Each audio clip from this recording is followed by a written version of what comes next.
अस्सलाम वालेकुम dear students viewers listener. उम्मीद है कि आप लोग खैरियत से होंगे। आज हम लोग एक्सरसाइज 6.2 के क्वेश्चन सॉल्व कर लेते हैं, लेकिन 6.2 स्टार्ट करने से पहले कुछ इम्पॉर्टेंट चीज़ें हम वो डिस्कस कर लेते, फिर उसके बाद हम क्वेश्चन स्टार्ट कर लेते। लेकिन वीडियो स्टार्ट करने से पहले काइंडली आप लोगों से एक छोटी सी रिक्वेस्ट है, जो चैनल पे नए हैं चैनल को सब्सक्राइब करें ताकि हर आने वाले वीडियोस आप लोगों तक पहुंच सके। अगर चैनल से आप लोगों को फ़ायदा हो रहा है तो काइंडली चैनल को सब्सक्राइब करें ताकि इससे रिलेटेड मज़ीद वीडियोस आप लोगों तक पहुंच सके।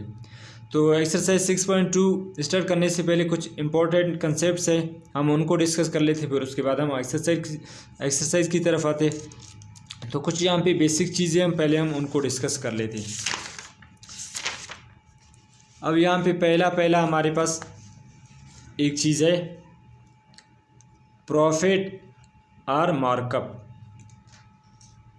अब हम देखते हैं कि प्रॉफिट हमारे पास क्या है या मार्कअप क्या है। Profit is the extra amount in the form of interest which the bank gives for the use of our amount along the actual amount.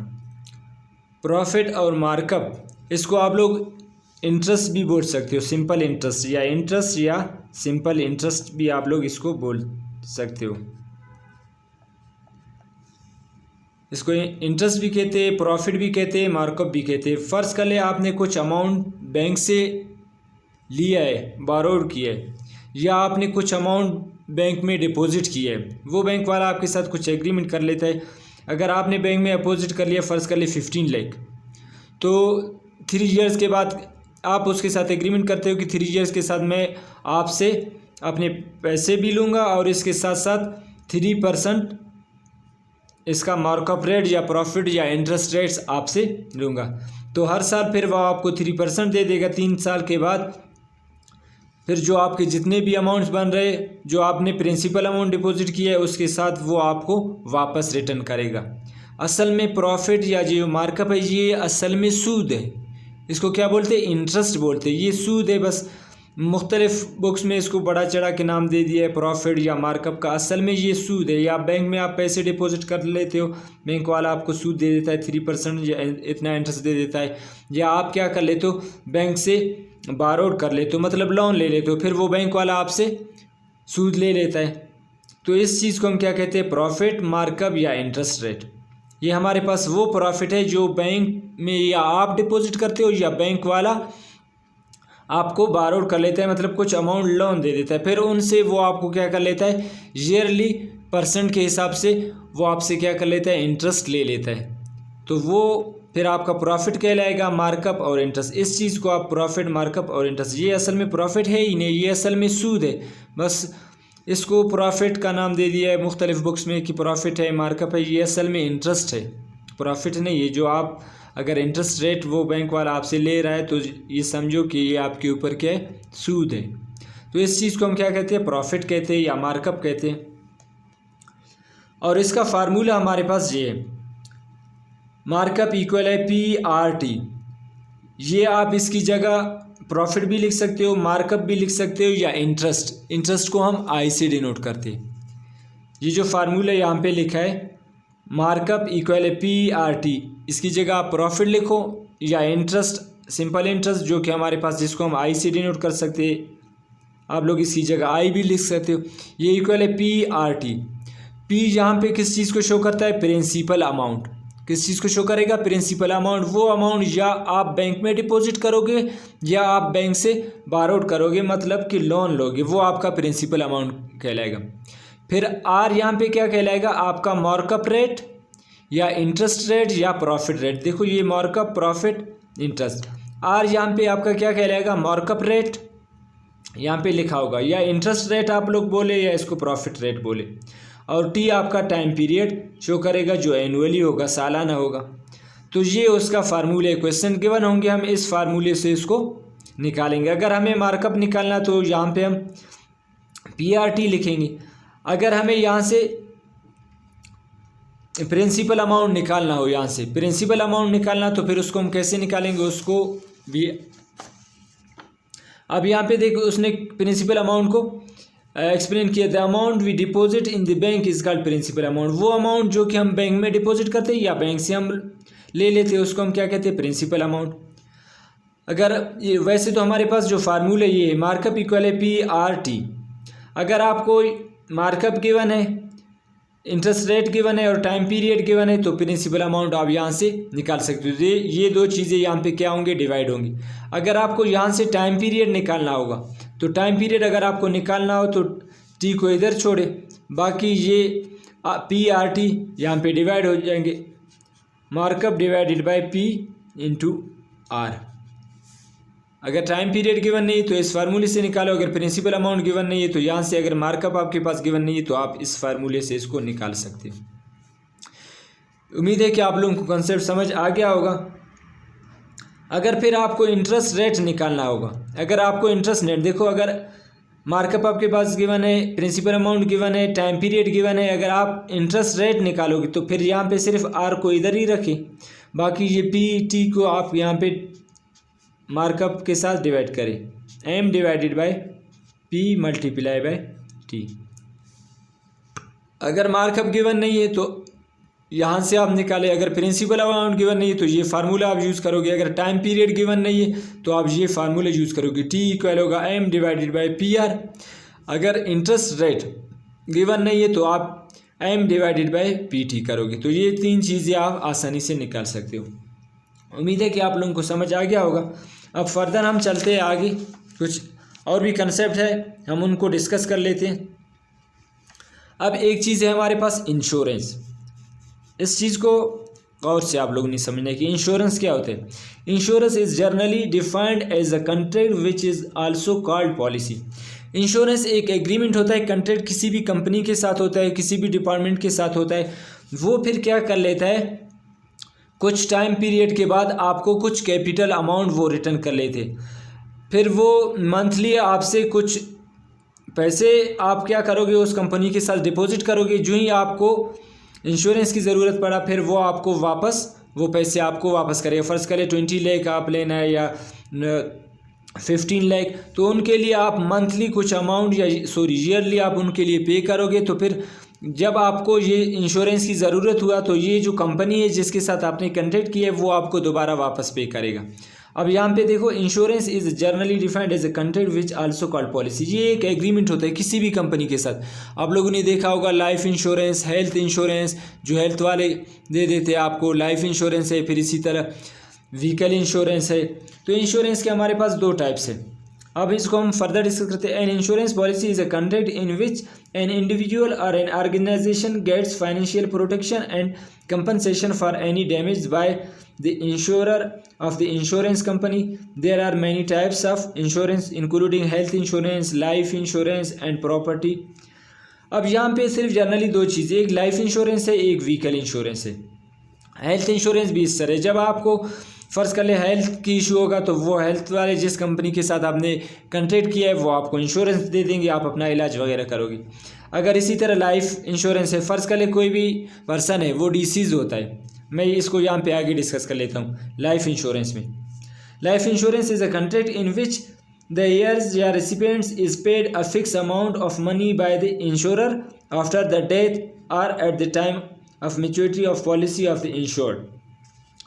अब फ़र्ज़ कर ले आपने क्या करना है, लाइफ इंश्योरेंस, एक बंदा है अगर उसका डेथ हो गया तो फिर एक कंपनी जिसके साथ वो इंश्योरेंस पॉलिसी रखा था वो कंपनी क्या करेगा, उसके जो ख़ानदान वाले वारिस है या जो पैसे रिसीव करने वाले वो कुछ फ़िक्स अमाउंट उसके ख़ानदान वालों को दे देगा। फिर उसके ख़ानदान वाले अगर उस पर्सन के ऊपर, अगर उस बंदे ने किसी से उसके ऊपर कर्ज़ा है या कोई भी चीज़ है तो वो बंदे उसके फिर पहले कर्ज़े अदा करेगा, फिर उसके बाद कर्ज़े के बाद अगर उसके डेथ के ऊपर जो ख़र्चा आया था वो पे करेगा, तो फिर उसके जो वारिस है या ख़ानदान वाले उनको ये पैसे पे करेंगे कंपनी वाले। लाइफ इंश्योरेंस का असल मकसद ये है। फ़र्ज़ कर ले मैंने आपको समझा दिया कि एक डिसीज़ पर्सन है तो फिर जो कंपनी वाले उसके फ़िक्स अमाउंट क्या कर लेते हैं, उसके ख़ानदान को दे देंगे, जो इसके वारिस है उनको देंगे। फिर वो क्या करेंगे, इसके ऊपर जो कर्ज़े थे, जिस पर्सन का लाइफ इंश्योरेंस था उसके ऊपर जो कर्ज़े थे वो इस इंश्योरेंस से फिर उसके कर्ज़े भी अदा करेंगे। उसके डेथ के ऊपर जो ख़र्चा आया था फिर वो भी डिसीज़ पर्सन के यहाँ से एक्सपेंसेस निकाल के उन इंश्योरेंस पैसों से फिर वो क्या करेंगे, पे करेंगे। तो ये होता है लाइफ इंश्योरेंस। फिर लाइफ इंश्योरेंस के साथ इसी तरह व्हीकल इंश्योरेंस है, व्हीकल इंश्योरेंस भी इसी तरह आप किसी भी कंपनी के साथ कॉन्ट्रैक्ट कर लेते हो। मैं इसको फर्दर आप लोगों को यहाँ पे दिखा देता हूँ।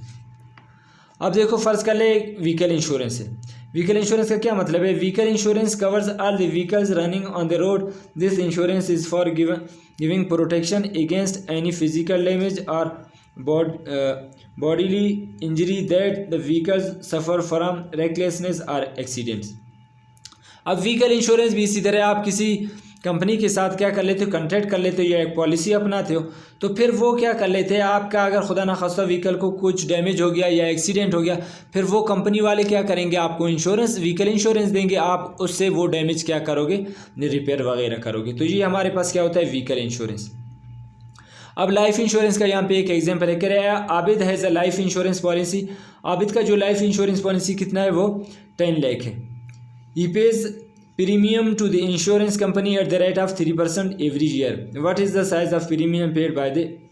अब कह रहे हैं एक बंदा है आबिद, उसका लाइफ इंश्योरेंस 10 लाख है, वो हर साल उसी कंपनी को 3% प्रीमियम रेट अदा करेगा। प्रीमियम अमाउंट वो अमाउंट हो जो आप कंपनी वाले को क्या कर लेते हो, हर साल रिटर्न कर लेते हो, फिर उसके बदले में जब आपको इंश्योरेंस की ज़रूरत हुआ फिर वो आपको क्या करेगा, रिटर्न करेगा। 3% तो अमाउंट ऑफ प्रीमियम, तो वो हर साल क्या करेगा, 3000 to be paid by Abid every year as premium. वो हर साल क्या करेगा, उस कंपनी को 3000 पे करेगा, फिर 3 साल के बाद अगर उसको जो इंश्योरेंस की ज़रूरत पड़ा, फिर ये जो कंपनी वाले उसको 10 लाख क्या करेगा, इंश्योरेंस देगा, ताकि फिर वो अपने ज़रूरियात के हिसाब से इनको खर्च कर ले। तो इसी तरह इंश्योरेंस ये होता है। अब देखो ये हर साल फ़र्ज़ करें किसी कंपनी के साथ कॉन्ट्रैक्ट किया, तो वो हर साल उसको 3000 पे करेगा, उसने इंटरेस्ट कितना रखा है, 3% पर ईयर, मतलब हर साल वो 3000 पे करेगा या उसका इस अमाउंट का 3% पे करेगा, तो फिर उसके बाद ये अमाउंट उसको इंश्योरेंस मिलेंगी। ये फिर वो अपने हिसाब से ये क्या करेगा, इंश्योरेंस यूज़ करेगा। तो व्हीकल इंश्योरेंस भी इसी तरह, लाइफ इंश्योरेंस भी इसी तरह। अब इसके बाद कुछ और इम्पोर्टेंट चीज़ें हम उनको डिस्कस कर लेते हैं। अब हमारे पास एक चीज़ होता है पार्टनरशिप, कि पार्टनरशिप हमारे पास क्या है, इसका डेफिनेशन यहाँ पे गिवन है, मेंशन है, इसको पहले आप लोगों ने समझना है। A business in which 2 or more person run the business and they are responsible the profit and loss is called the partnership. अब 2 या 2 से ज़्यादा बंदा क्या कर लेते, बिजनेस चलाते, तो उसमें फिर उनको जो लॉस या प्रॉफिट होता है वो दोनों इनके रेस्पॉन्सिबल होते, प्रॉफिट और लॉस के दोनों रेस्पॉन्सिबल होते। फर्स्ट कर ले 2 बंदों ने क्या कर लिया, एक बिज़नेस स्टार्ट किया है, उसमें अगर लॉस भी हो प्रॉफिट भी हो तो उनमें वो दोनों शरीक ही होंगे। अगर नुकसान हुआ है वो दोनों पे करेंगे, अगर प्रॉफिट हो गया वो दोनों डिस्ट्रीब्यूट करेंगे। तो इस चीज़ को क्या बोलते हैं, पार्टनरशिप। अब किसी भी बिज़नेस में 2 या 2 से ज़्यादा बंदा जब शराकत करते तो इसको पार्टनरशिप बोलते। फिर उस शराकत में चाहे अगर उनको प्रॉफिट भी हो या उनको लॉस हो, फिर दोनों उसमें शेयर करेंगे, मतलब दोनों का एहसास, इसमें रिस्पॉन्सिबल दोनों हो जाएंगे। अगर प्रॉफिट हो गया दोनों को प्रॉफिट होगा, अगर लॉस हो गया तो दोनों का ही लॉस होगा। फिर पार्टनरशिप के हमारे पास 2 टाइप्स है, एक सिंपल पार्टनरशिप, एक कंपाउंड पार्टनरशिप। अब ये चीज़ें समझना है कि सिंपल पार्टनरशिप क्या है और कंपाउंड पार्टनरशिप क्या है। अब सबसे पहले हम सिंपल पार्टनरशिप को डिफाइन कर लेते हैं। डेफिनेशन इसका लिखा है यहाँ पे, if the partners start the business and close it together with the same or different investment capital, this partnership is called a simple partnership। First कर ले 2 बंदे उन्होंने एक बिजनेस स्टार्ट किया था, सही है, और कुछ टाइम के बाद 1 या 2 ईयर के बाद उन्होंने इनको क्या कर लिया, क्लोज किया इट टुगेदर, दोनों ने इनको क्या कर लिया, सेम टाइम पे क्लोज किया। और डिफरेंट इन्वेस्टमेंट हो सकता है उनका इन्वेस्टमेंट सेम हो या डिफरेंट हो, this partnership is called simple partnership. इसमें यह है कि दोनों के लिए सेम टाइम होगा।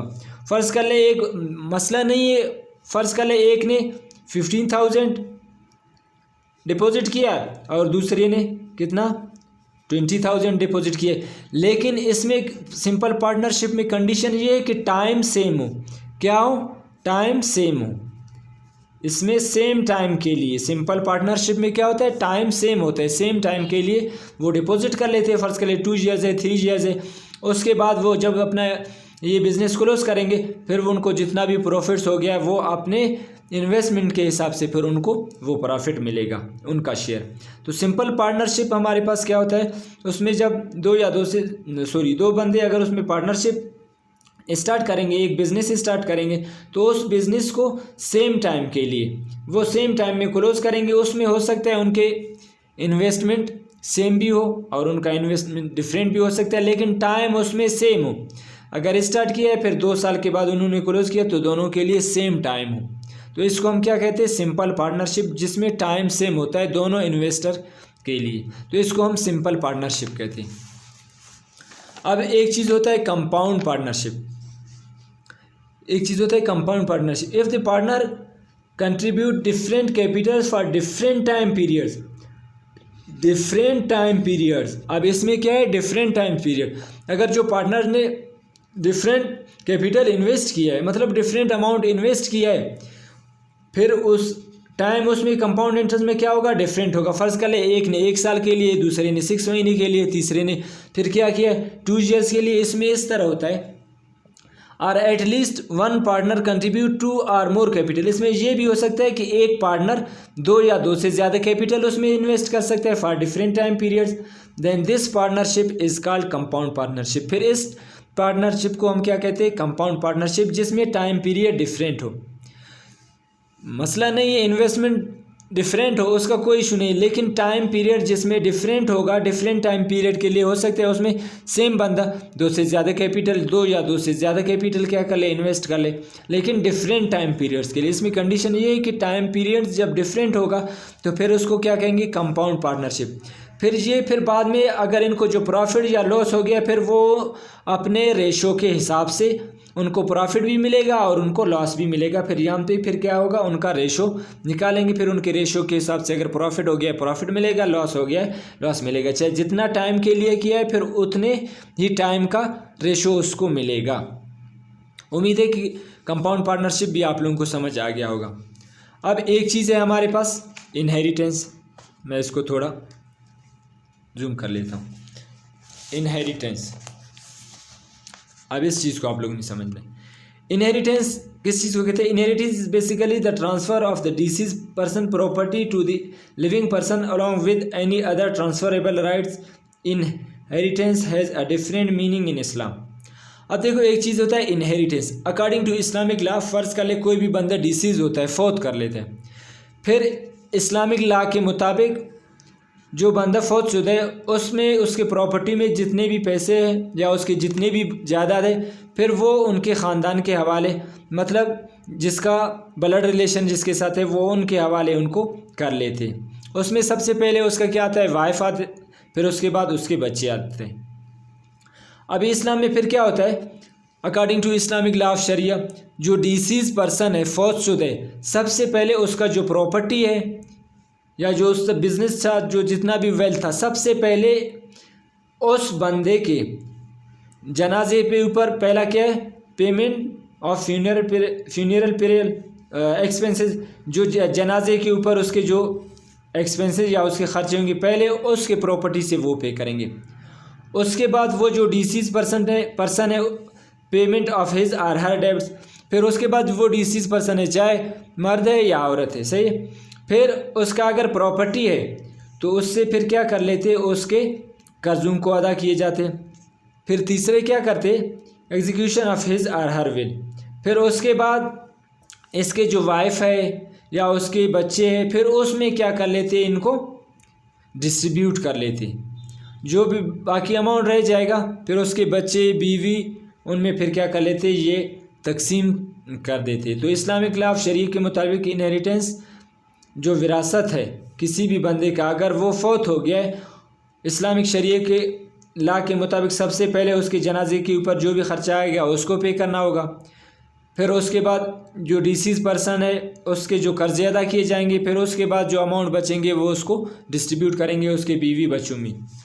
फिर उसका शेयर इस तरह होता है कि ये जो बाकी रिमेनिंग अमाउंट होगा उसका 1/8 उसके बीवी को मिलेंगे उसका शेयर। 1/8 के बाद जो अमाउंट रह जाएगा फिर उसको उसके बच्चों में डिस्ट्रीब्यूट करेंगे। फिर सन का क्या होगा, इसमें शेयर 2 होगा और डाटर का 1 हिस्सा होगा। सन का कितना होगा, 2 हिस्सा होगा और डाटर की कितना होगी, 1 हिस्सा शेयर होगी। उम्मीद है ये भी आप लोगों को समझ आ गया होगा। अब इसके एग्जांपल से मैं आप लोगों को समझा दे देता हूँ।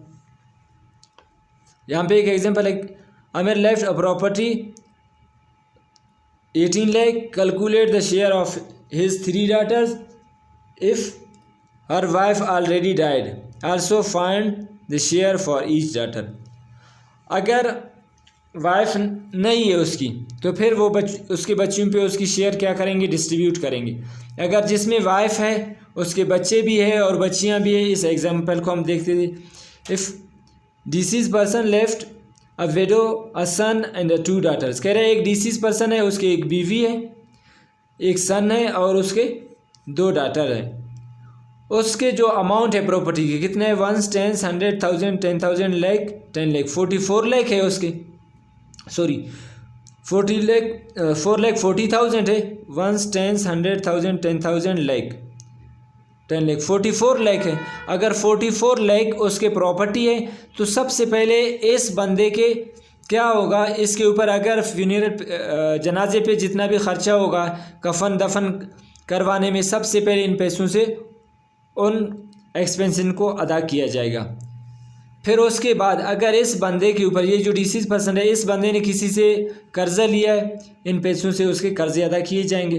फिर उसके बाद जो पैसे रह जाएंगे, ये जो पैसे बचेंगे, अभी यहाँ पे तो इसके ऊपर न कि कोई भी कर्ज़ा है न कि कफन दफन करने में उसके खर्चा हुए, डायरेक्ट फिर क्या कर लिया है, उसके बीवी का जो शेयर है 1/8 इस प्रॉपर्टी का 1/8 शेयर होगा इस प्रॉपर्टी का, उसको बीवी को मिलेगा। फिर उसके बाद जो रिमेनिंग अमाउंट है उनमें से 2 हिस्सा उसके बेटे को मिलेगा और 1 हिस्सा बेटियों को मिलेगा। अगर 2 बेटियां हैं उनमें से हर एक को 1-1 हिस्सा मिलेगा और अगर एक बेटा है तो उसको 2 हिस्सा मिलेगा।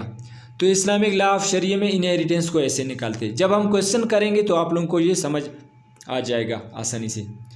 तो उम्मीद है ये कंसेप्ट आप लोगों को समझ आ गए। अब हम एक्सरसाइज 6.2 स्टार्ट कर लेते हैं। तो एक्सरसाइज 6.2 में जो पहला क्वेश्चन है, कह रहा है find the total amount and amount of markup that Ehsan has to pay to the financial department. He borrowed Rs 2 lakh at the rate of 50% for 3 years। एक बंदा है, एहसान है फाइनेंशियल मतलब मालियाती इदारे से उसने क्या कर लिया, 2 लाख लोन लिया है।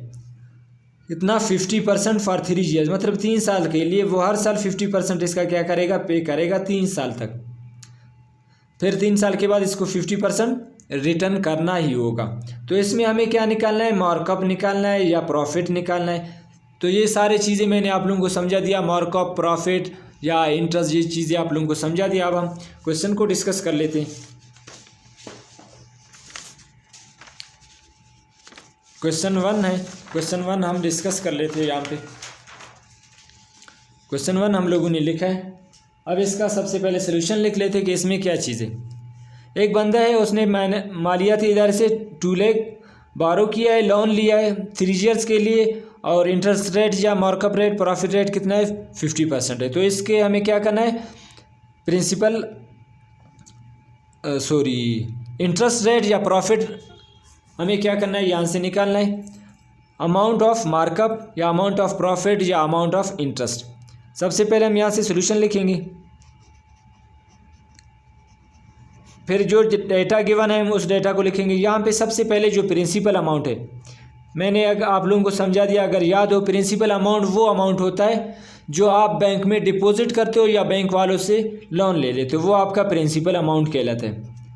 तो इसने बारो किया है कितना, बैंक से, फाइनेंशियल इदारे डिपार्टमेंट से कितना बारो किया है, 2 लाख। तो ये उसका प्रिंसिपल होगा। और टाइम पीरियड कितना है, 3 years है। टाइम पीरियड को हम टी से डिनोट कर लेते हैं, वो कितना है, 3 years है। फिर उसके बाद इंटरेस्ट रेट, जिसको हम आर से डिनोट करते हैं, अगर आप लोगों को याद हो, इंटरेस्ट रेट को हम आर से डिनोट करते थे, अगर आप लोगों को याद हो। इंटरेस्ट रेट या प्रॉफिट रेट या मार्कअप रेट, जब रेट की आ जाए बात तो इसको हम आर से डिनोट करेंगे। तो ये कितना है, 15% है 3 years के लिए। यहाँ पे हमें क्या निकालना है, प्रॉफिट निकालना है, या आप लोगों को मार्कअप भी आप लोग इसको कह सकते हो, और इसको आप लोग इंटरेस्ट भी कह सकते हो। ये चीज़ आप लोगों को निकालना है। इंटरेस्ट को आई से डिनोट करते हैं, मार्कअप को एम से डिनोट करते हैं, प्रॉफिट को पी से डिनोट करते हैं। तो आप लोग इनमें से कोई भी लिखे, इंटरेस्ट लिखे या मार्कअप। तो बुक में मार्कअप लिखा है तो मैं यहाँ पे मार्कअप लिख लेता हूँ। और फार्मूला हमें पता है कि we know that markup equal है किस चीज़ के, पी आर टी। मार्कअप हमारे पास इस चीज़ के इक्वल है, पी आर टी। अब हम यहाँ से मार्कअप का वैल्यू निकालेंगे तो मार्कअप आ जाएगा हमारे पास, प्रिंसिपल अमाउंट हमारे पास कितना है, 2 लाख है, मैं यहाँ पे लिख लेता हूँ। फिर आर किस चीज़ को शो करता है, इंटरेस्ट रेट को, जो कि 15% है हमारे पास, मल्टीप्लाई बाय टी किस चीज़ को शो कर रहा है, टाइम पीरियड, जो कि 3 ईयर्स है हमारे पास। अब हम यहाँ पे इसकी मार्कअप निकालते हैं तो मार्कअप यहाँ से आ जाएगा हमारे पास 2 lakh as it is, multiply by 15% है तो 15% के लिए नीचे 100 लगाएंगे, मल्टीप्लाई बाय 3। अब यहाँ से ये 00 यहाँ से इनके साथ कैंसिल हो जाएंगे। फिर इनको हम फर्दर मल्टीप्लाई कर लेते हैं। 3 15 से कितना होता है, ये यहाँ पे मैं लिख लेता हूँ इसको, 2000 मल्टीप्लाई बाय, इन दो को मल्टीप्लाई करो, 15 3 से कितना होता है 45।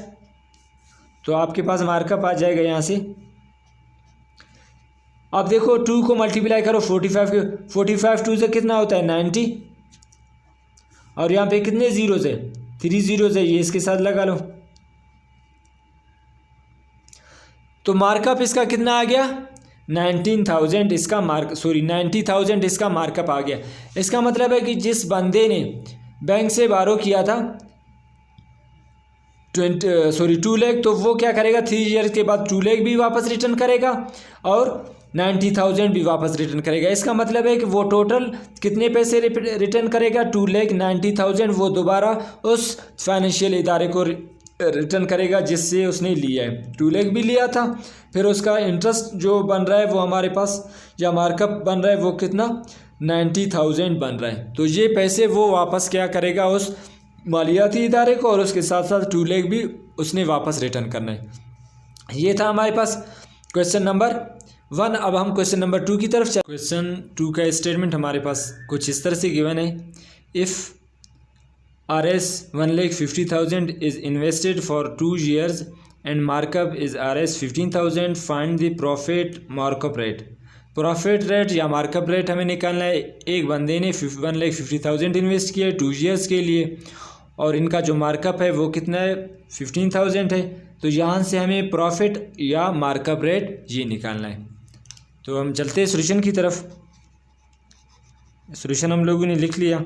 अब यहाँ पर हमारे पास जो भी डेटा गिवन है पहले हम उसको लिख लेते, आइडेंटिफाई करेंगे कि क्या इंटरेस्ट क्या है, प्रॉफिट क्या है और टाइम क्या है। अब देखो जो अमाउंट हम डिपॉजिट कर लेते या बारो कर लेते या इन्वेस्ट कर लेते वो हमारे पास प्रिंसिपल अमाउंट होता है जिसको हम पी से डिनोट करते। तो प्रिंसिपल अमाउंट इसमें कितना है, 1,50,000 है, और इसके अलावा मार्कअप कितना है, मार्कअप को हम एम से डिनोट करते, कितना है 15,000 है मार्कअप। तो मैं यहाँ पे 15,000 लिख लेता हूँ। और इसके अलावा हमें क्या दिया है, टाइम गिवन है, टाइम पीरियड हमारे पास कितना है 2 ईयर्स है। और हमें ये तो गिवन है। यहाँ से हमें क्या निकालना है, प्रॉफिट या मार्कअप रेट। प्रॉफिट रेट या मार्कअप रेट जिसको हम आर से डिनोट करते हैं, जो फार्मूले में मैंने समझा दिया। हमें क्या करना है, प्रॉफिट रेट या मार्कअप रेट जिसको हम आर से डिनोट करते हैं, हमें ये निकालना है। तो बेसिकली जो फार्मूले हमारे पास, हमें पता है कि फार्मूला किस चीज़ के इक्वल है, मार्कअप इक्वल है P R T. Markup equal है principal amount multiply by markup rate या profit rate multiply by time period. तो मार्कअप हमें गिवन है, प्रिंसिपल अमाउंट गिवन है, टाइम पीरियड गिवन है। तो हम यहाँ से इंटरेस्ट रेट या मार्कअप रेट या प्रॉफिट रेट को निकालते। टाइम पीरियड और प्रिंसिपल अमाउंट इसके साथ मल्टीप्लाई हो रहा है आर के साथ, तो ये मार्कअप के साथ क्या होंगे, डिवाइड होंगे। मार्कअप को हम एम से डिनोट करते हैं, तो मैं इसको इस तरह लिख सकता हूँ, दिस सिंपलाइज दैट ये जो मार्कअप रेट या प्रॉफिट रेट जिसके साथ परसेंटेज होता है उसको मार्कअप रेट बोलते हैं। जो अमाउंट में होता है परसेंटेज में नहीं होता है उनको हम सिर्फ मार्कअप बोलते हैं। जिसके साथ परसेंटेज होता है उसको हम मार्कअप रेट बोलते हैं। तो मार्कअप रेट यहाँ से किस चीज़ के इक्वल होगा, ये आ जाएगा एम, ये देखो पी आर टी क्या हो रहा है आर के साथ, पी टी आर के साथ मल्टीप्लाई हो रहे हैं और मार्कअप के साथ डिवाइड होंगे, यहाँ पे पी मल्टीप्लाई बाय टी होगा। अब हम इनके वैल्यूज़ यहाँ पे पुट करेंगे। मार्कअप हमारे पास कितना है 15,000 है, तो मार्कअप की जगह मैं यहाँ पे 15,000 लिख लेता हूँ। प्रिंसिपल अमाउंट हमारे पास कितना है 1,50,000 है, मल्टीप्लाई बाय 2। टाइम पीरियड हमारे पास कितना है 2 ईयर्स है, जो कि यहाँ पे मेंशन भी है। अब हम इसको सिंप्लीफाई कर लेते हैं। ये 3 ज़ीरो यहाँ से 3 ज़ीरो के साथ कैंसिल होंगे, 15 1 ज़ा 15, 15 1 ज़ा 15, यहाँ पे ऊपर 1 रह गया और नीचे हमारे पास 10 और 2 बच गए। तो यहाँ से ये जो इन मार्कअप रेट है ये आ जाएगा 1 डिवाइडेड बाय 2 को 10 के साथ मल्टीप्लाई करें, ये आ जाएगा 20। अब 1 को क्या करना है 20 पे डिवाइड करना है, तो इसको हम ऐसे डिवाइड करेंगे, 1 अंदर आ जाएगा और 20 बाहर आ जाएगा। ये 20 है, ये हमारे पास क्या है 1 है, तो इससे छोटा यहाँ पे पॉइंट लगा लेते, यहाँ पे 0 बढ़ाते। अब देखो फिर भी ये छोटा है, तो हम क्या करेंगे एक 0 यहाँ पे लगाएंगे, तब एक 0 हम यहाँ पे लगाएंगे, क्योंकि पॉइंट के लिए तो हम लोगों ने 0 लगाया था। उसके बाद फिर भी ये कम था क्योंकि 10 था और ये 20 था, फिर हम लोगों ने एक 0 इधर लगाया और एक 0 इसके साथ बढ़ाया। अब 20 को कौन से नंबर के साथ मल्टीप्लाई करें 100 आ जाए, तो 25 से कितना होता है 100 होता है। तो इसका आंसर हमारे पास कितना आ गया 0.5, ये आ गया हमारे पास 0.05। हमें क्या निकालना है इंटरेस्ट रेट, जो कि हमें पता है कि इंटरेस्ट रेट किस चीज़ में होता है परसेंटेज में होता है। तो 0.5 को अगर हम परसेंटेज में कन्वर्ट करें तो 100 के साथ इसको हम मल्टीप्लाई करेंगे, ये आ जाएगा हमारे परसेंटेज में। तो जब 100 के साथ मल्टीप्लाई करोगे, देखो यहाँ पे 2 0 है और पॉइंट यहाँ पर है, तो ये 2 डिजिट्स क्या होगा यहाँ पे आ जाएगा। पॉइंट यहाँ पे है तो 2 डिजिट इसको हम आगे शिफ्ट करेंगे, ये पॉइंट यहाँ पे 5 के बाद लगेगा, तो ये आ जाएगा 5%, क्योंकि 100% के साथ मल्टीप्लाई करना है। अगर परसेंटेज में कन्वर्ट करना है तो 100 के साथ हम मल्टीप्लाई करेंगे, ये आ जाएगा 5%। तो इसका मतलब कि इंटरेस्ट रेट या मार्कअप जो रेट है वो कितना है 5% है। उम्मीद है क्वेश्चन आप लोगों को समझ आ गया होगा। आज के लिए इतना है, काफ़ी है, क्योंकि फिर वीडियो लेंथी होता है। फिर मिलते हैं नेक्स्ट वीडियो में। अल्लाह हाफिज़।